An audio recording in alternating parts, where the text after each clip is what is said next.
Flosstube. My name is Becca, and I am SamBrie Stitches here on Flosstube and other social media platforms. This is a Flosstube special edition of Interview with a Flosstuber. I am very excited to be here with Leanne. Her channel is Small Town Stitches. And we've been chatting on Instagram for a while. And I thought it would be a lot of fun to do an interview with her. I enjoy her channel because she's very easy to listen to, very upbeat, and has a similar kind of platform as I do, where she talks about her life at the end and gives us a life update. And I like to connect with fellow Stitchers that way. So I really enjoy her channel. She does a lot of full coverage and bigger pieces, which is not something that I do. So I like to watch her videos and kind of live through her and see how they grow and progress and all that kind of stuff. So it's kind of fun to watch other Stitchers do something a little bit different than I do or you do. So if you are not familiar with her social media platforms, they'll all be linked down below, so you can go show her some love, subscribe, follow, do all the things. So I'm very excited to get to know a little bit more about Leanne. We also have Michigan in common too, which is pretty cool. Yes. So before we jump into the questions, did you want to tell us a little bit more about yourself? Let's see. I'm kind of a boring person for the most part. I'm a wife to a paramedic firefighter. I'm a nurse myself. We have one kid who's 9. And pretty much my life is just work and mom life and wife life and trying to keep up on everything that it goes on in the house and stitch and stuff. But I'm not a very, I don't want to say interesting, but my life is very predictable, and that's okay with me. Yep. Yeah. Being a mom is the most important job, but you're a mom, you are you are a nurse, and you also try to keep up on those huge projects. So you got a lot going on for sure. Yeah. So let's jump into the questions and kind of learn a little bit more about you. The first one is, why did you start a Flosstube, and were there any particular motivations?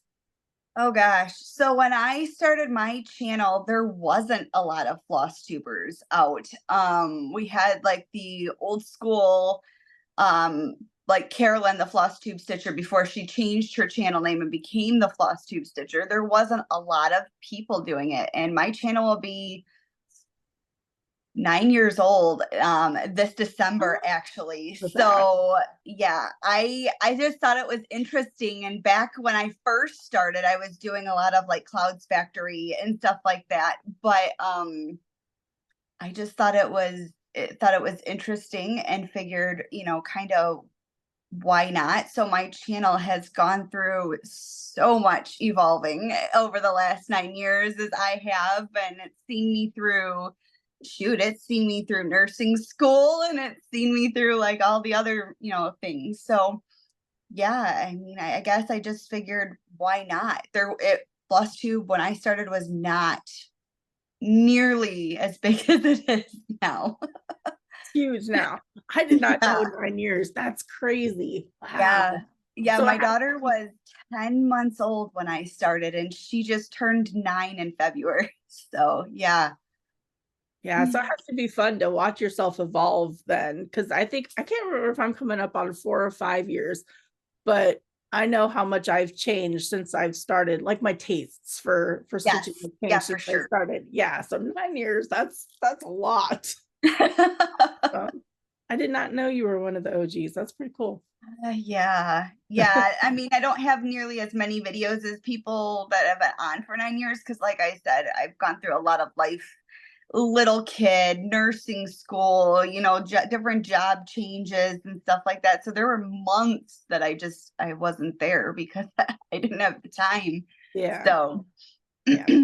Real life is definitely first. So I think we'll get that. But still, your channel's been there for 9 years. That's a long time. Yeah.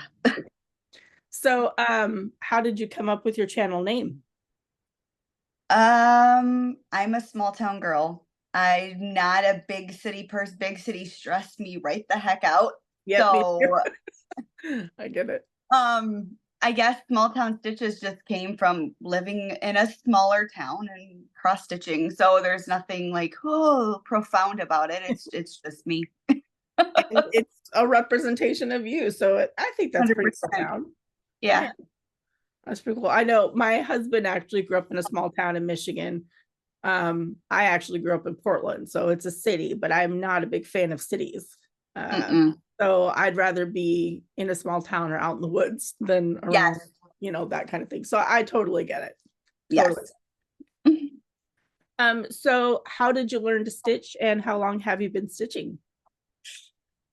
So I remember being a kid and learning the X's from my mom because my mom used to be a cross stitcher. She has pieces at her house that she used to stitch, and she'll tell me that like I can't do it anymore, my eyesight. And I'm like, that's not true, mom. So much has changed, with stitching. But I remember doing that as a kid, but I don't remember doing it. I didn't do it in my teenage years or anything like that. I remember picking it back up in my 20s. And I was thinking of this, and I think I started with a stamped cross stitch kit of Noah's Ark for my daughter when she was like when I was pregnant with her, and then just nosedived after that into everything because that thing took me forever. Um, and then it was discovering everything else that they had now, and yeah. So I originally was probably doing little X's when I was like 4 or 5, but like Well, that's nothing really stuck until I was in my 20s.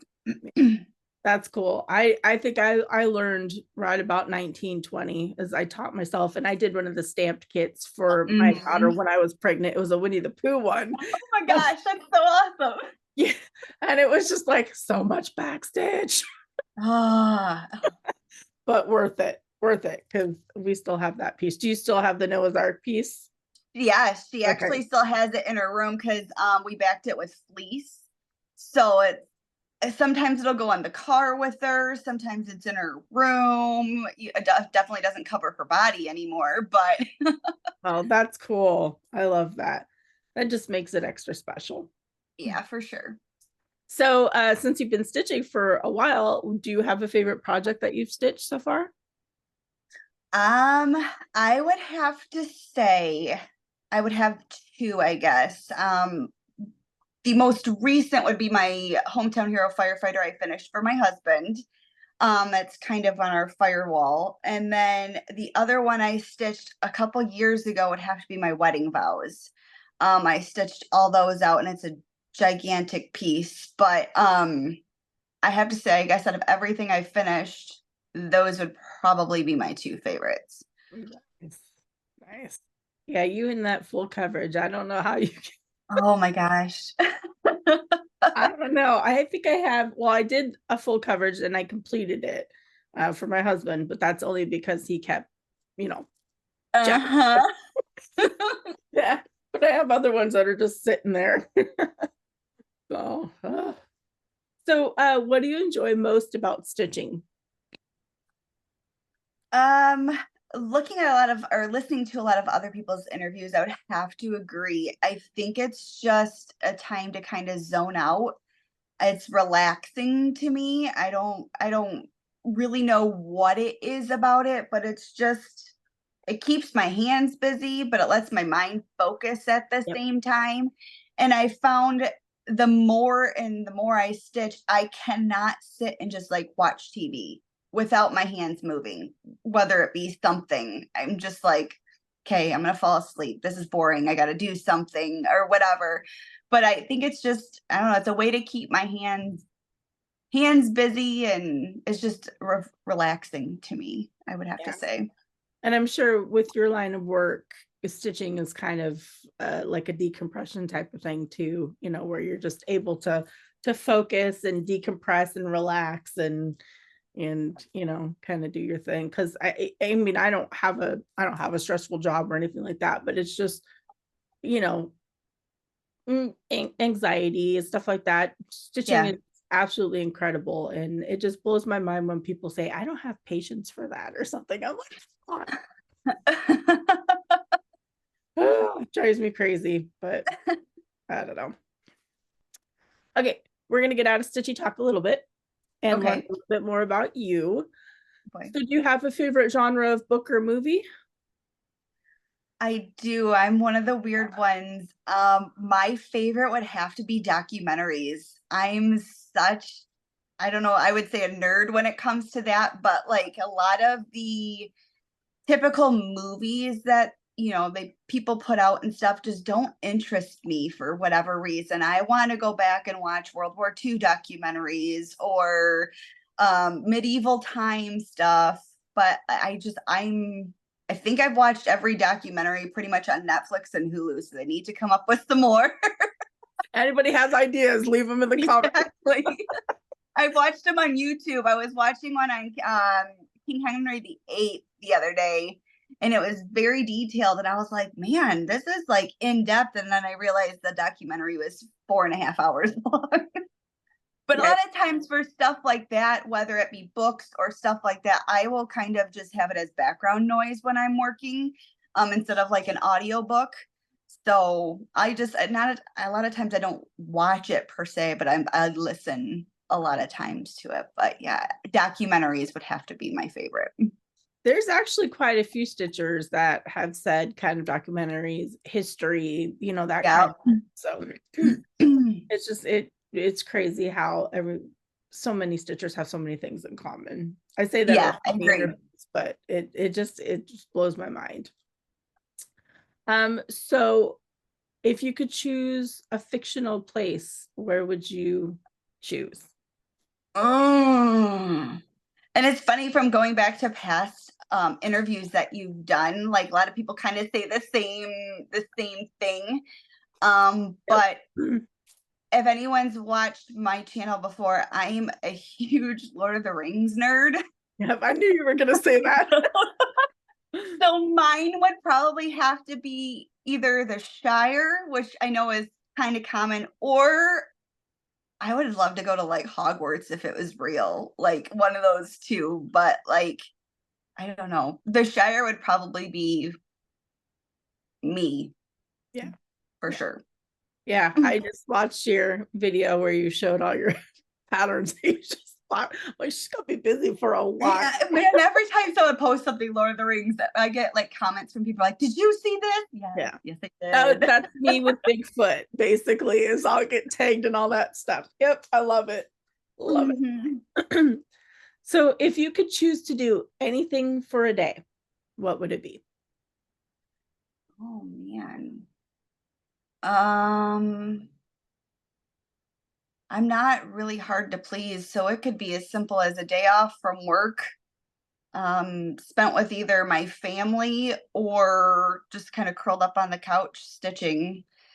I like to like get away and stuff, but I'm such a homebody at the same time. Like, I don't like to be away from home for too long. And then if my family doesn't go with me, then it's out of the question pretty much. So Same.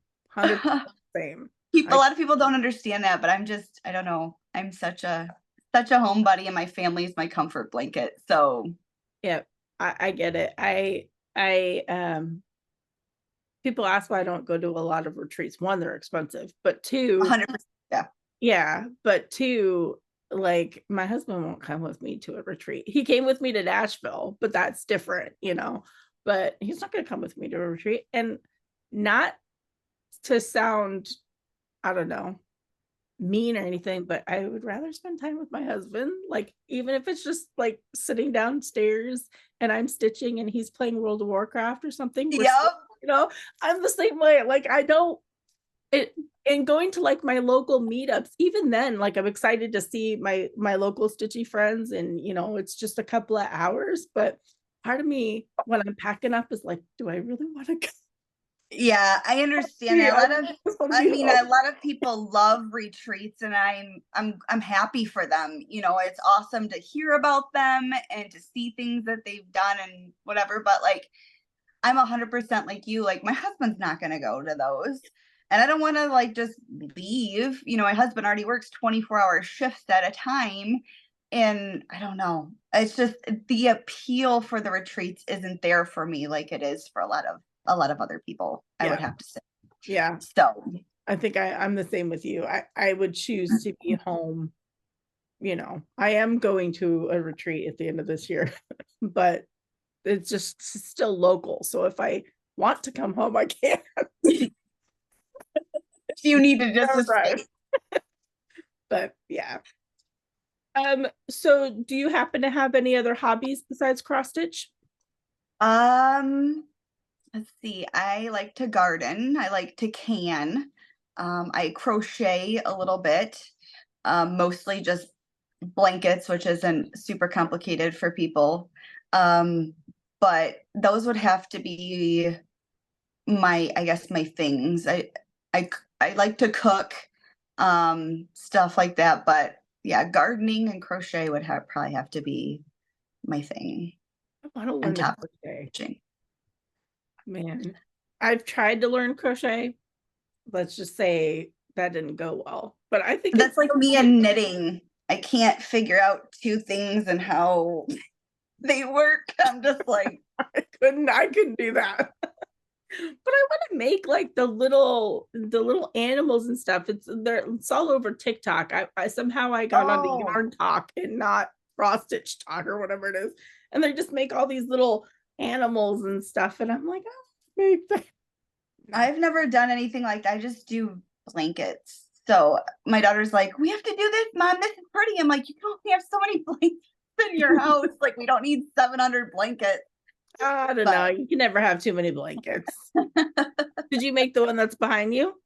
I didn't. This one actually was gifted to me when I was like 16, when I was a lifeguard by one of the older ladies that would come all the time. So yeah, I've had it all these years. That's awesome. That's so cool. That's a huge gift for somebody. Yeah, and it's so absolutely. neat. And now, especially as I've gotten older and crochet and cross stitch and stuff, I think I value it even more than I did when I was 16. So definitely love it. I love this next question, and it kind of gets you thinking. It's, how would your friends describe you? Oh my gosh. I have no idea. I can be talkative and opinionated and sarcastic all at the same time, but I don't know. I would hope that they would describe me as something like caring or dependent or something like that. But that's a tough question because you don't typically ask people how they would describe you. So that's why I like to put it in the interviews, because some people do reach out to their friends and ask them.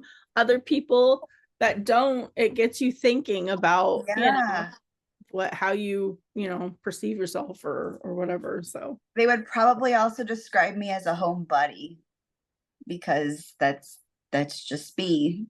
Yep. But there's nothing wrong with being a homebody. I think a lot of stitchers, surprisingly, are homebodies. So yeah. So how do you prefer to stitch? Do you use like a hoop, a Q-snap, in hand, that kind of thing? I am a hoop stitcher. It's what I started with and it's what I stuck with. I've tried Q-snaps, but if you hold them, which I typically do, they're really heavy and they hurt my wrist. So I switched from those back to the hoop. My husband for Christmas bought me one of the clamp Lowry stands that are supposed to be able to go on the table. I haven't tried it yet because we didn't realize that the clamp for the actual piece comes sepaperly. So I got that for my birthday and just haven't broke it out yet because I was sick. But I'm really interested in trying to find a stand that works so I can like 2-hand stitch. But for the most part, I'm just a one-hand hoop stitcher pretty much. So yeah. And that works well for your large full coverage pieces? Do you just like roll the fabric up and I have Dino next to me so I can show you. It's not pretty by any means, but this is kind of what I do. Okay. I roll my fabric up and then I use these things, which are these like magnetic cable ties that I just bought from Amazon, and they are like my number one stitching tool, basically, because you can roll your fabric up and keep it, but they're also magnetic, so you don't have to have like a needle minder on there because it works. It's And a 2-for-1, basically. those are strong. If it, because Yes. I do them, they're the like the Smart and Cool or something brand. Yes. They're Yes. super, yeah, they're super strong. I love them because I use them for mine too. So I use Q snaps, but I have a lap stand just because I sit on the couch, and that seems to work great for like two-handed stitching, and it wasn't too expensive. See, that's my big thing is I typically sit on the couch too. Yeah. So sometimes I'll have like a TV stand or a TV tray in front of me, but I don't have the way I sit, like I'm not right on the edge all the time. So it makes it harder to use a lot of stands. Yeah. So I have my husband ordered me, it's like a laptop.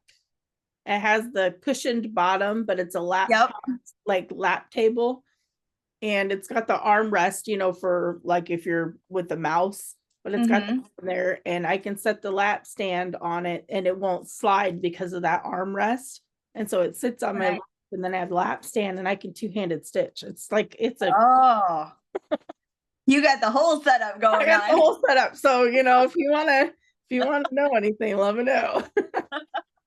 And if I remember correctly, you're primarily Aida stitcher, or I am. Okay. Yep. So I stitch mostly 18 to 20 count. I ventured into 22 for like full coverage, but I don't go any smaller than 22. I am an Aida girl through and through. And then even a lot of times I've discovered CXC, which tends to be a little bit thicker than DMC, but it's not like I wouldn't say like an equivalent to a 1.5 or, you know, whatever. Yeah. But so a lot of times on my newer stuff, I stitch 1/1 with it too. And it's, I'm an Aida girl through and through. No shame on that. Me too. That's what I love. So do you have a favorite place that you've traveled, and did you bring stitching along when you went?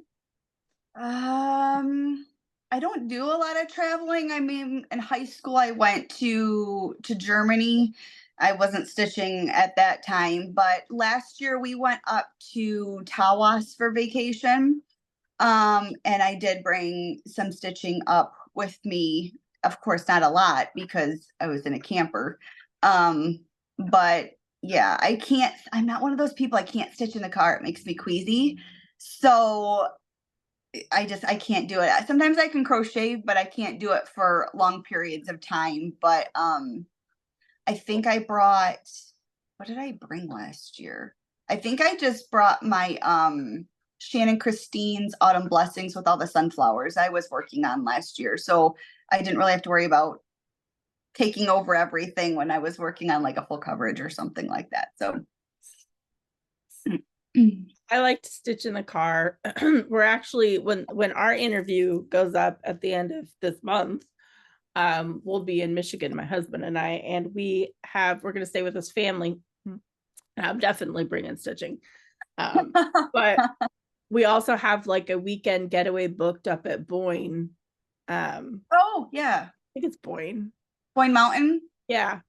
And then we'll be back down for a couple of days, and stitching's coming with me the whole time. I don't know. I see your pictures on Instagram all the time of stitching in the car, and I get so jealous. I can't do it. It makes me nauseous.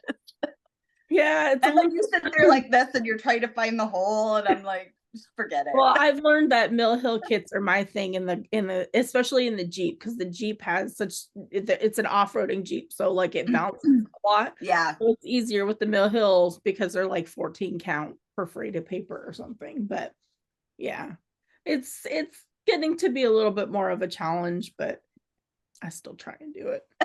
I just feel like, you know, until my husband's like, okay, you need to put it away because we're getting to, you know, like an area where you're going to want to look, because he knows animals and stuff. And he's like, okay, we're getting to the road that we're going to turn off of. Pack your stuff up. And I'm like, okay. Yes, Dad. There's no way I could stitch on the off-roading part. So understandable. So, what can you not go without for your stitching, like your favorite go-to must have besides the absolute basics we need? Let's see. My big things would probably be those magnets that I showed you and pattern keeper. Especially if you are a full coverage stitcher, like, I don't know what the balloons just came from. That was weird.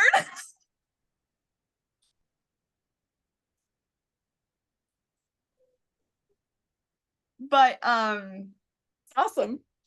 yeah, I don't know what that was from because I didn't even touch my screen. I So didn't either. My hands are in my lap. that was so funny. But mine would have to be either those magnetic cable ties or pattern keeper, especially if you do full coverage. It makes it so much easier for sure. Yep. Those would be, I guess, my two stitching must-haves. So Yeah, pattern keeper is incredible. I actually bought a cheaper, because I'm an Apple user, but I actually Yep. bought a cheaper tablet just for pattern keeper because I wish it would come to Apple. Ugh. I But would too. My phone is, an Apple, and I bought a Kindle and looked up on the YouTube videos and had my husband put it on there, and that's yep. what I run mine off of. But Yeah. I would love if it would come to Apple. Yeah. Yeah. I did a Kindle and actually had some Geek Squad friends from work put it on there for me. Yeah, Like, for sure. when I worked. So how do you decide on what you're going to work on next? I know you use a little bit of organization. I do. I am a planner through and through when it comes to my stitching, and I don't know why. I think it gives me some sort of direction, so I'm not just like, I don't know. I started a wheel a long time ago, which is funny how it's caught on, and like a lot of people use them now. But I had a thing this year where I wanted to get my full coverages that I had already started to 5%. So I was using the hashtag 5% by 25, which I'm really bad for posting on Instagram. So, and then my newer starts, I was going to try to get to 2.5%. And just looking at those numbers by itself was really daunting. So what I did is I made a wheel and calculated out for the next 9 months for December and how many stitches I need to get to basically a month. And then I just spin my wheel. Okay, cool. I need to do like 120 on this one. Okay, I can do that in a night.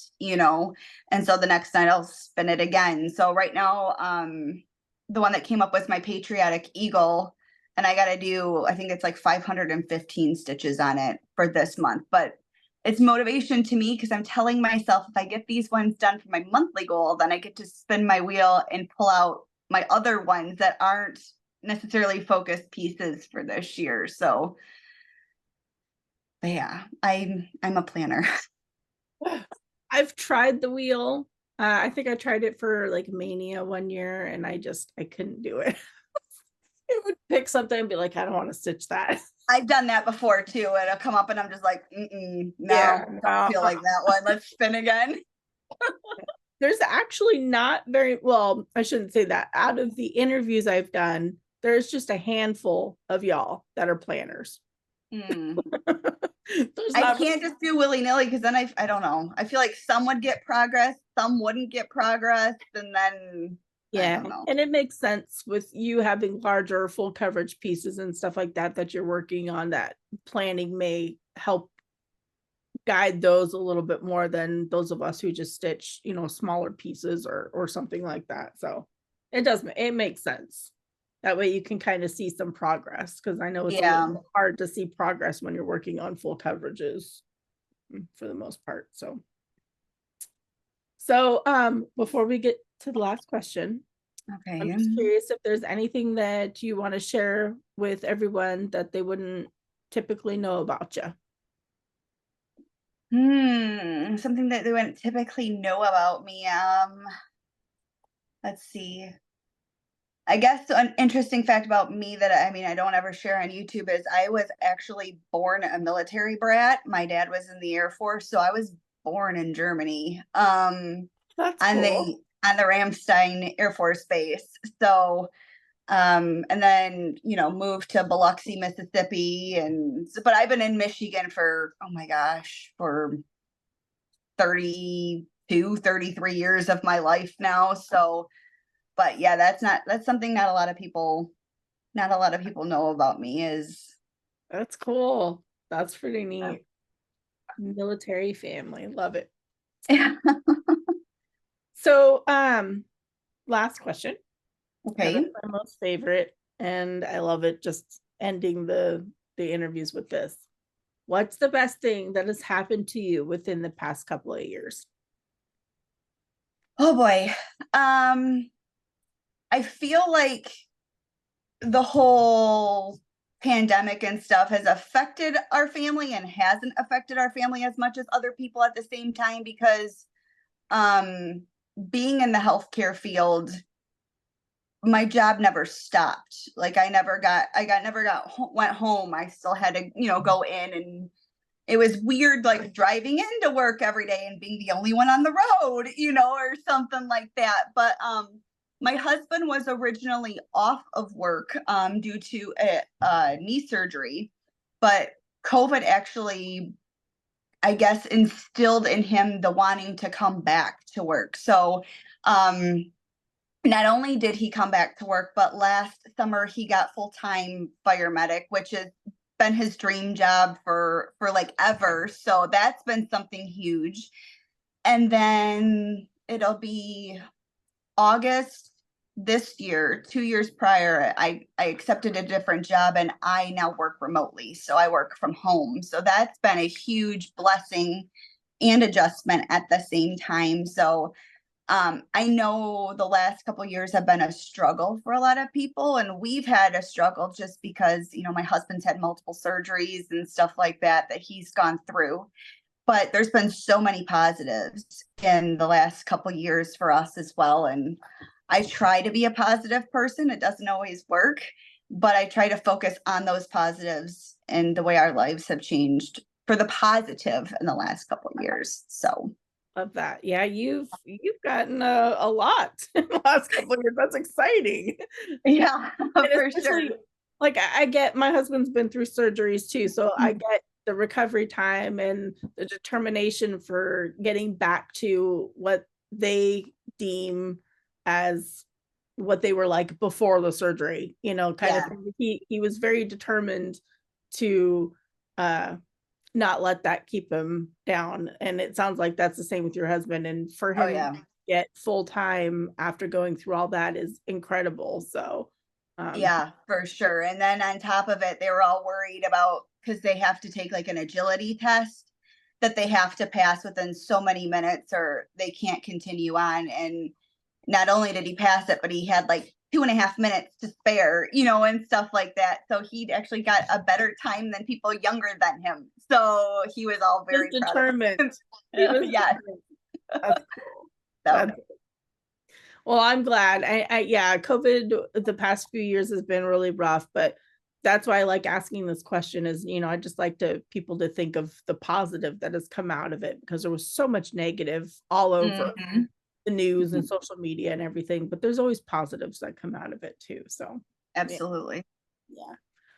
Well, thank you so much. I know you took time out of your lunch break to do this interview, so I appreciate chatting with you and getting to learn more about you. And I did not know you were an OG Flosstuber, so that's just so cool. I am, yes. Cool. So yeah, I just want to thank you, and we will say bye to everybody on Flosstube. Bye.